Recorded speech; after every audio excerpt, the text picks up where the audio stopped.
Hello, once again, guys, back with another kind of book review, this time about one of the best fantasy books I've read in absolute ages, which is The First Binding by R.R. Verdi. Every great story starts with a lie. Look how bloody beautiful this cover is, man. Absolutely ridiculous. So, I'll start off by reading the blurb. So, all legends are born of truths, and just as much lies. These are mine. Judge me for what you will, but you will hear my story first. I buried the village of Amper under a mountain of ice and snow. Then I killed their god. I've stolen old magics and been cursed for it. I started a war with those that walked before mankind and lost the princess I loved and wanted to save. I've called lightning and bound fire.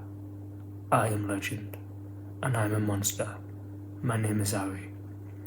And this is the story of how I let loose the first evil. Thus begins the tale of a storyteller and a singer on the run, hoping to find obscurity in a tavern bar. But the sins of their past aren't forgotten, and neither are their enemies. Their old lives are catching up with them swiftly, and it could cost them their entire world. No one can escape their pasts, and all stories must have an ending. And as you can see, it seems to be book one of the Tales of Tremaine by this author. So hopefully it's going to be more of these stories in the future, because my word, it is amazing. Not just the cover doesn't just look beautiful, it's written beautifully as well. So The First Binding, it's beautifully written, it's vast in scope, and features a world with considerable depth and a flourishing rhythm throughout, like a perfect song. Excuse me.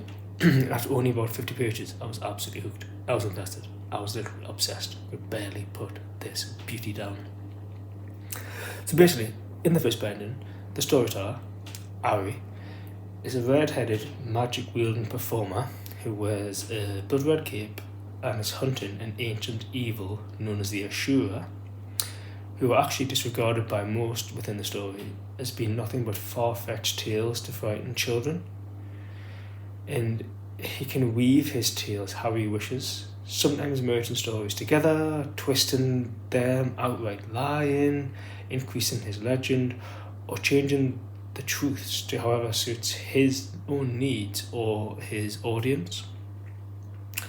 This is all intertwined with his magic usage, which could seem to his observers as nothing but kind of cheap parlour tricks. Yet he may be utilising the bindings, which you'll discover more about as you read. Don't want to spoil anything for you. He's developed an impressive knowledge of the stories regarding the lands of Tremaine, where this is set, and the Golden Road. And some of the novel's finest world-building moments are presented through Ari's tale-telling. For example, the history of the gods, such as Brahm. Now be prepared, Brahm will be mentioned a heck of a lot throughout this book. I don't want to say why, you'll just discover why as you are reading it, but be prepared to read Brahm a lot. It's poignant, poetic, and neatly paced, with some noteworthy standout set pieces and many moments that present a unique sense of just awe. The novel has a lot of what you'd expect to, including intricate training montages, magic treatment segments, bitter rivalries, misunderstanding love, true friendships, horrid happenings, and curious motives of supporting characters. And I absolutely loved the kookiness of the characters in the crow's nest. You'll discover more about that. I think it's about maybe a third of the way through the book, and it plays a big part in kind of shaping Ari who he sort of is now, like in the present day. You'll like some of the characters there. It's very, very interesting sort of land and area of Tremaine. And all of this coupled with the fact that there might be a god wandering somewhere in the mix, it really piques my curiosity. You might think it's a bit of a slow burner, but it's all the better for it. You don't want to rush something like this. You can't rush art. You know, if Michelangelo, when he was painting the Sistine Chapel, do you think he rushed that? Don't think so. It's a masterpiece. Look at it. This is also a masterpiece. And it's all the better for taking the time, build the world, and just the characters, take it through it. It's an absolute joy to be on this journey.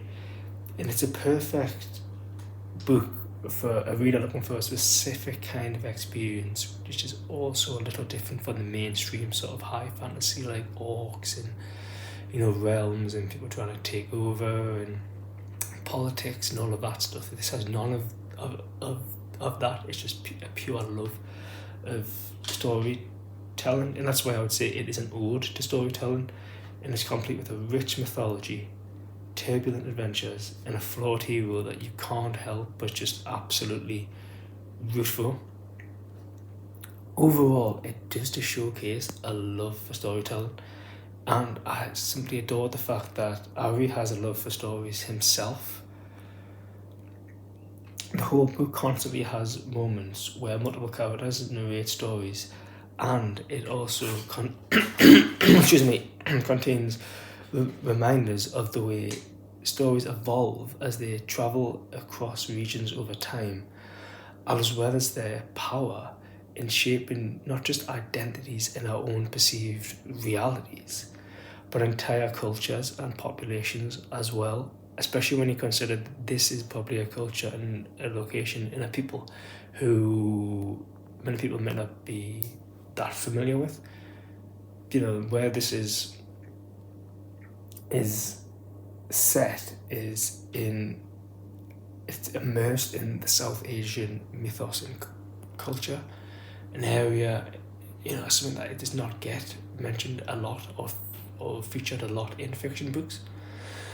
And it's all the richer and all the better for it, and it's more interesting, I think, because personally, I don't know about you guys, but personally I don't have much of a big knowledge of that because it's not really written about. I've got an interest in it, yes, surely, but I haven't really read anything really about that kind of culture or the legends surrounding that, and it's just magical the way that it is all focused on that. And as I say, the story is richer for it.